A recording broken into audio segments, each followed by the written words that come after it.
modernizing. There's the Colonial Door Bar, which I want to call Green Door, but Colonial Bar. Mine. Exactly, Green Doors is his word. Kitty corner from that completes the 4 intersection there at MLK and Holmes, where a Shell gas station used to be. They knocked it down, and we got the new pretty brick building built now. Everybody kind of with me on where we're at? And it's right next to Burger King. Right next to Burger King, another good point, and in front of kind of the EDC building, EDS building. One of the letters wrong.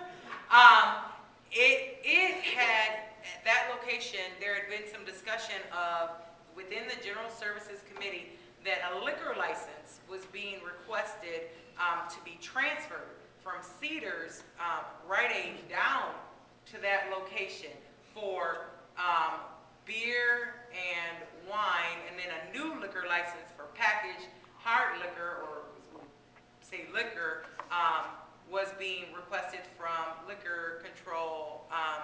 And we got that, and I very quickly went out to all of the neighborhood association meetings that were happening that week and said, I need your help. I need a letter. I need some input. Do you want this? Do you not want this? Because we weren't having a second Saturday until today.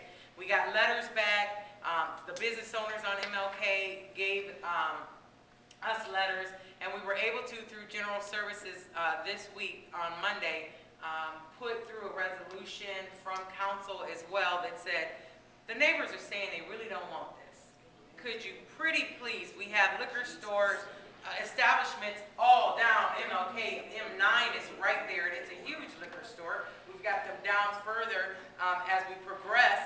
There are licenses that are held up and down MLK, but to put that at the corner in that nice new building, neighbors did not want that. I was absolutely livid at the meeting, and I told the chair, I was like, you have got to give me a minute to get to the neighbors. They're going to have a fit, and rightfully so. So we did get that. We did put it into place. We have the resolution on the books. We have all the letters that are attached that were written, as well as some of the business owners sent a letter. I did a letter from On the Boulevard group of businesses, and we sent that through. So we have had a great voice in that, and we're very hopeful we'll get the date on when they're going to meet on this. And I think they're so backlogged that we won't see it for a little bit with liquor control, but who knows? We don't have control once it leaves council. But we want to definitely make sure that we're going to attend this to also give them an idea of how much we don't want someone, establishment selling liquor and beer and wine out. You buy and leave. It's not a restaurant. It is not a Rite Aid type establishment. It is not. It would be, as we have seen, a liquor store. Yeah. Yeah. Okay. Yeah. Not a sit down bar. If you look at the facility. Yeah. Restaurant. And initially, we were told that it was going to be a 2-story office building. And when we found out that that came through, and I was like, let me see that picture. Oh my God, no. So we started working on it then. It doesn't have the footprint. It's long and thin. Doesn't have a footprint of a Rite Aid or a pharmacy type or a larger, even to say it's got 4 entryways and 3 or 4 different curb cuts in order to allow traffic in off of MLK, in off of Holmes. Trust me, I've been over them, walked it a couple times. And the entryways are for, I think the largest space is I want to say is about 1,400 square feet. So they're compartmentalized businesses that'll be side by side. So it's not a large one expansive business. It's 4 different businesses as it is. It's framed right now. Now, if they choose to do something different and only use 1 entry, that's something else. But it does not look like office space, and we have not been able to get in touch with that owner to be able to get any clarification. We're still working on that. I had Carol, then Darnell, and then Sylvester, and then okay. I just want to make clear that when we are given a request for packaged beer and wine, as well as liquor license for an establishment that is to take out compared to a restaurant that's going to serve.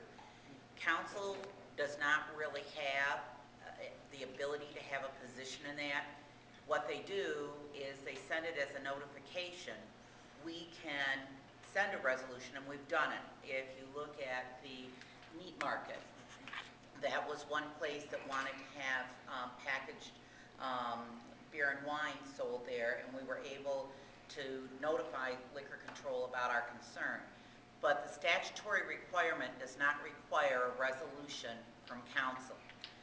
We can weigh in, and we've done that, but it's going to be extremely important for those of you who disagree with this when it comes to the hearing, which is usually doesn't take any time at all for them to get this, because the turnaround time is only 15 days from the application to make some type of public comment on this, that will be out there, and we have requested that liquor control give us the date that they'll be having that so we can get that back out to you.